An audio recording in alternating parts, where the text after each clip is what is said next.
الملائكة الكرام. حقيقة الملائكة هم عباد الله تعالى المكرمون، خلقهم من نور. عن عائشة رضي الله عنها قالت: قال رسول الله صلى الله عليه وسلم: خلقت الملائكة من نور، وخلق الجان من مارج من نار، وخلق آدم مما وصف لكم.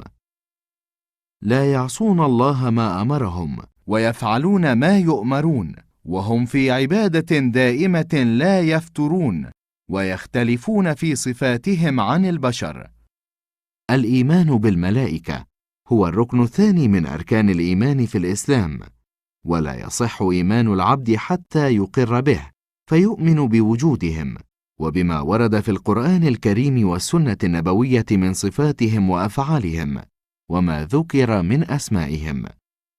من أسماء الملائكة وأعمالهم: الملائكة في عبادة دائمة بأمر الله تعالى، وهم قائمون في ذلك ليلا ونهارا من دون ملل ولا فتور، ومنهم من أوكل الله تعالى إليه خاص العمل، مثل جبريل عليه السلام تبليغ الوحي، ميكائيل عليه السلام إنزال المطر وإنبات النبات، ملك الموت عليه السلام قبض الأرواح وله أعوان من الملائكة، خزنة الجنة مالك عليه السلام خازن النار، حملة العرش عليهم السلام، الحفظة عليهم السلام حفظ الإنسان وحمايته من الجان والشيطان والعاهات والنوازل، الكرام الكاتبون عليهم السلام كتابة أعمال البشر وإحصاؤها عليهم، فعلى يمين كل عبد مكلف ملك يكتب صالح أعماله،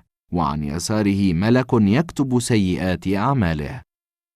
ومن وظائف الملائكة أيضا نصر المؤمنين وتأييدهم والاستغفار للمصلين.